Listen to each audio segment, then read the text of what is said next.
Muchos sanjuaninos nunca se van a olvidar el día en el que la tierra volvió a temblar. Después del 77, esta parte nunca lo había hecho en cercanía de la capital, porque fue tan distante como el gran terremoto de Caucete o como el del 44. Digo, fue un poquito alejada de la ciudad capital de San Juan, afortunadamente. Y afortunadamente se dio en un lugar en donde casi no había población sobre el epicentro. Pero hubo varios lugares, como Pocitos, por ejemplo, donde inclusive tenían casas de adobe que lo sintieron y mucho. Las imágenes impresionantes. Y hay muchas preguntas que se sitúan en todo este tipo de situación que la gente se hace y que hoy queremos justamente responder con un especialista. Por eso ya tenemos al geólogo, a Jorge Rabasa, conectado con nosotros. Le agradecemos muchísimo un viernes a la noche. Bienvenido a Fenómenos, Jorge.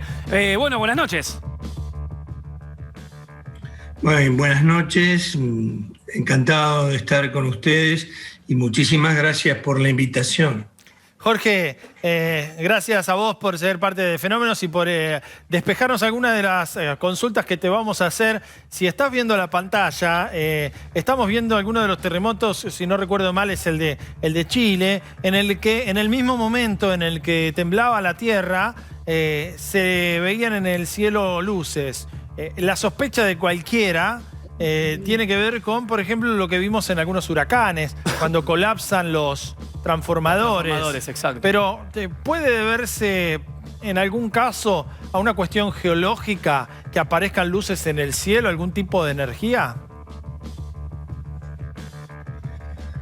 Bueno, eso es posible si el sismo va acompañado con una erupción volcánica en el cual en la erupción se proyecta material rocoso en la atmósfera y la fricción puede generar chispas eléctricas que pueden llegar a ser verdaderos relámpagos. Pero en general en los sismos este proceso no es habitual. Ok, despejamos entonces. Se debe, en los que vemos, por ejemplo, ¿usted se animaría a asociarlo a algo? Digo, a transformadores, por ejemplo, que era nuestra gran sospecha. Bueno, puede ser interferencia con estructuras artificiales. Claro, que sufre. Sí, en ese caso puede perfectamente ser esa la circunstancia. Ok, perfecto. No es que se estudie algún proceso de liberación de energía, que interactúe con la atmósfera. Eso es algo un poco difícil de imaginar. Sí, porque la energía se expande a partir del foco, pero siempre a través de la masa rocosa de la corteza en ese lugar. Jorge, y me meto un poco con el tema del instinto animal, a ver si vos conocés algo de esto. ¿Es cierto que, por ejemplo, los animales pueden presentirlo segundos antes de que empiece a sentirse ese evento más fuerte? Sí, por supuesto. Eso es comprensible porque los animales son mucho más sensibles a las vibraciones que se representan la energía liberada en el sismo y que por lo tanto ellos sienten antes que nosotros y antes que el máximo del sismo se produzca y por supuesto se sienten afectados por esa energía que perciben y que por su experiencia les preanuncia que va a haber un evento sísmico. Jorge, y teniendo en cuenta este tema, nosotros hemos ido aprendiendo que, por ejemplo, Chile y México han avanzado mucho en sistemas de alerta de 30 segundos o 40 segundos. ¿Tiene que ver con esto, con vibraciones que suceden en la previa, en esos segundos previos que están tratando de trabajar para generar un sistema de alerta que al menos tengas 30 segundos o 40 segundos que te permitan, no sé, realizar algún tipo de situación como para, salvarte, digamos, de los eventos más importantes? ¿Tienen que ver con eso? No es simple porque la energía que se descarga en el momento del sismo es de tal intensidad que prácticamente paraliza a las personas en el lugar donde estén, especialmente si hay un movimiento horizontal muy fuerte, y de esa manera por supuesto es posible generar una alarma previa, pero va a ser de poca utilidad, porque el lapso transcurrido desde que se reciba esa onda y que pueda transmitirse a la comunidad es demasiado breve como para poder tener éxito, y en ese sentido es mucho más importante estar preparado de todo punto de vista para enfrentar la emergencia sísmica. En ese sentido, no solo desde el punto de vista constructivo, que cuando vemos estos eventos como el de San Juan y la caída de edificios, casas antiguas, muchas de ellas aún de adobe, entonces necesitamos que desde el punto de vista constructivo nuestras ciudades estén preparadas en esa dirección. Y al mismo tiempo, cada uno de los habitantes de la localidad, de la región, saber qué es lo que deben hacer ante el evento sísmico. Claro.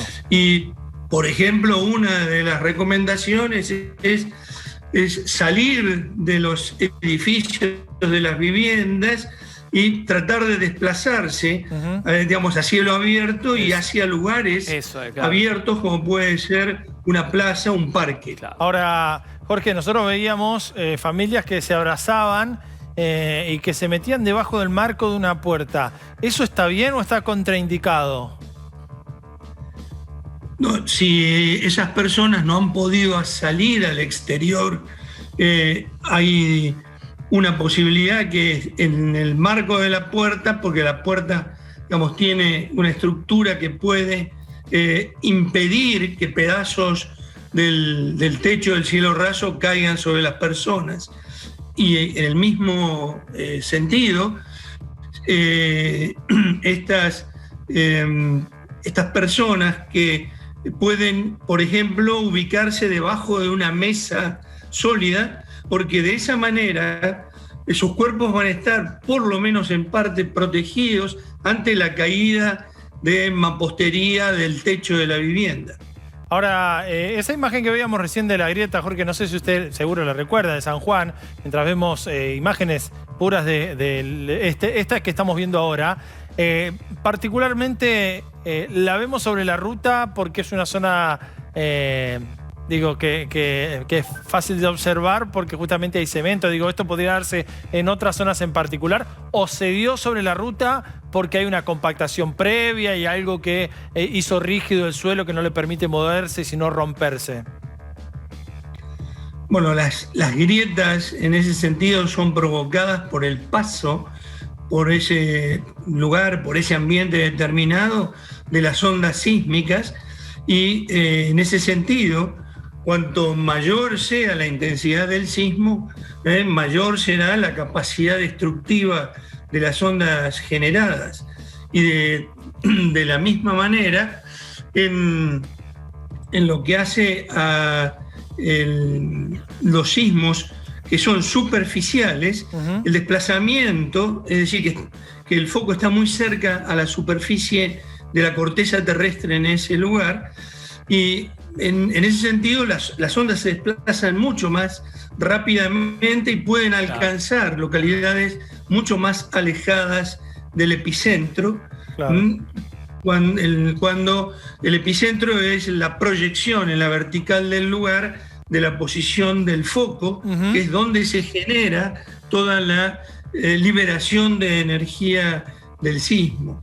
Entonces, si el sismo es superficial, su poder destructivo será mucho mayor que un sismo profundo, digamos, entre 10 y 100 kilómetros de profundidad. Jorge, ahora vamos a ir rápidamente a los tres que eligió usted como los más importantes. Nos estamos quedando sin tiempo, pero le quería preguntar algo que mucha gente nos preguntó. Parecen en simultáneo, pero ya sabemos que, por ejemplo, el Stromboli o que el Etna ya venían en erupción, pero ¿hay algún tipo de vinculación entre lo que pueda pasar acá y en otras? Argentina. Si te parece bien, lo vamos compartiendo y vos nos podés ir contando algo. A ver, arrancamos con el de Mendoza, 1861. Así es. Ese sismo fue un sismo de tremendo poder destructivo que prácticamente arrasó la ciudad de Mendoza, que debió ser reconstruida desde cero, desde la base. Y por eso es que la ciudad de Mendoza, en el casco urbano céntrico, tiene un diseño muy particular, muy novedoso para la época y muy inteligente, porque si ustedes seguramente conocen la ciudad de Mendoza, van a ver que cada 5 o 6 cuadras plazas. Tenemos un parque, tenemos una gran plaza. ¿Y cuál es el sentido de esto? Es que los habitantes del lugar sepan hacia dónde pueden desplazarse y estar como un punto de reunión, un punto de congregación de todos los afectados en ese parque, en esa plaza, porque ahí, claro, si yo estoy al aire libre, no hay mampostería que puede caer sobre mi cabeza. Nos vamos a San Juan 1944, el segundo que eligió, en este caso, Ciudad de San Juan es esto. Ciudad de San Juan 1944. Sí. ¿Por qué? Bueno, Mendoza y San Juan son las regiones sísmicamente más activas de nuestro país, porque la placa pacífica del sector chileno de la cordillera se hunde debajo de la estructura cordillerana en un proceso que se llama subducción, y allí en ese frotamiento de una placa con la otra es cuando se genera la energía que luego se libera en el sismo. Claro. En el caso del terremoto de San Juan de 1944, la ciudad también fue arrasada prácticamente por completo, y tengo entendido que fue desde el punto de vista instrumental de la medición de la energía liberada, el terremoto del 44 fue el más poderoso de todos. Claro. Y después el de Caucete del 77. Sí, número 1. Caucete en el año 1977. Caucete es un suburbio de la ciudad capital de San Juan. Allí estuvo el epicentro y fue un sismo también muy superficial.